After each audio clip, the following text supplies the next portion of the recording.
Bonjour à tous, alors aujourd'hui, exercice très intéressant sur le court et le second degré avec les liens entre coefficients et racines. Alors, premièrement, on va s'attaquer au trinôme x carré plus 5x moins 6. Et je vous demande une racine évidente, c'est-à-dire une solution très facile à trouver de l'équation x carré plus 5x moins 6 égale 0.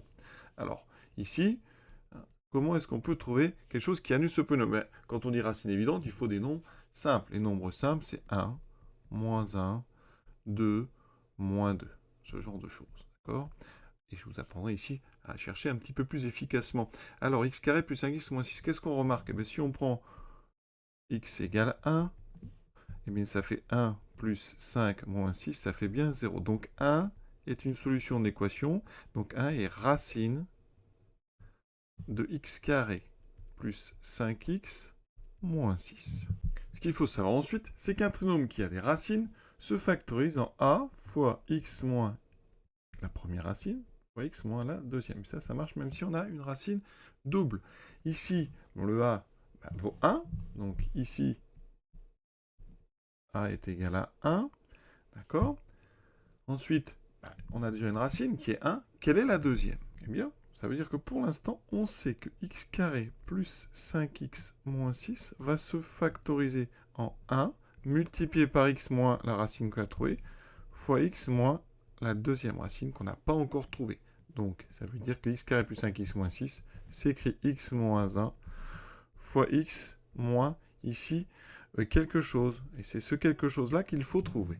Eh bien, pour trouver ce quelque chose, il suffit de développer. Alors, on ne va pas toujours l'écrire, on va le faire de tête, mais vous voyez, si je développe à droite, ça fait x fois x2, donc x2. Ensuite, x fois moins x2, donc moins x2 fois x, moins 1 fois x.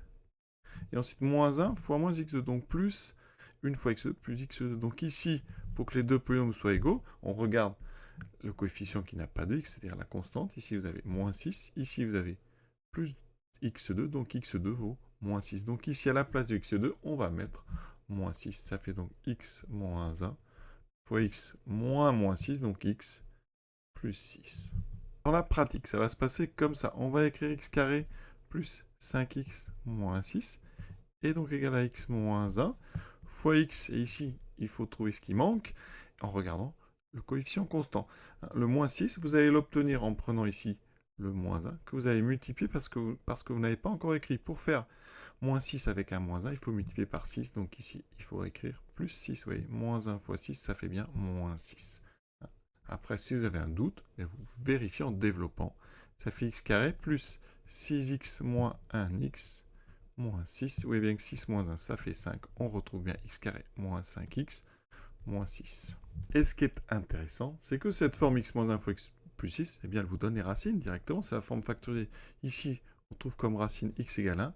Et ici, x plus 6 égale 0. Ça fait x égale moins 6. Donc, les deux racines, c'est x égale 1 et x égale moins 6. Donc, on a la factorisation et en même temps les deux racines.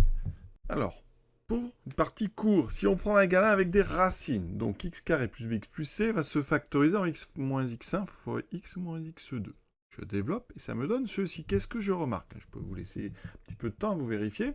Eh bien, c'est que le coefficient de x, c'est b, et b est égal à moins x1 plus x2. Et que c est égal à x1 fois x2. Donc, chose très importante.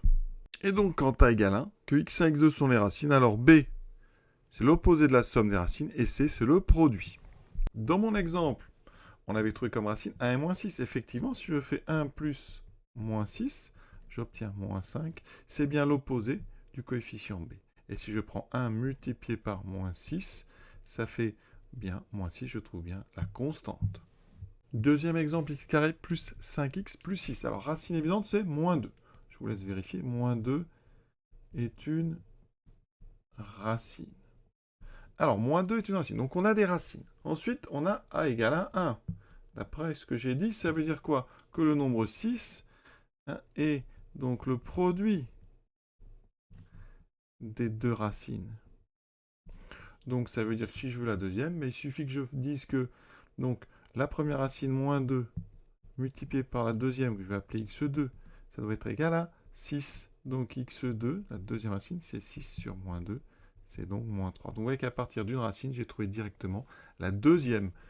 Ensuite, ça veut dire que x carré plus 5x plus 6, donc a pour racine moins 2 et moins 3. Et il se factorise donc en x plus 2 fois x plus 3. Vous voyez bien qu'en développant, ça fait x carré plus 3x plus 2x plus 6, ça donne bien x carré plus 5x plus 6. Ensuite, la remarque à faire, donc moins 6, je vous ai dit, c'est le produit des deux racines, moins 2 fois moins 3. Et ici, 5, c'est l'opposé. Parce que moins 2 plus moins 3, ça fait moins 5, c'est l'opposé de ce que vous avez devant x. Et donc la propriété, eh bien, quand le polynôme est unitaire, c'est-à-dire que a est égal à 1, eh bien, s'il y a des racines, eh bien, la constante c, c'est le produit, et b, le coefficient de x, c'est l'opposé, la somme des deux racines. Je vous propose d'appliquer ça sur deux exemples dans la prochaine vidéo. Donc x carré plus 11x moins 26 et x carré plus 2x moins 15. À très bientôt.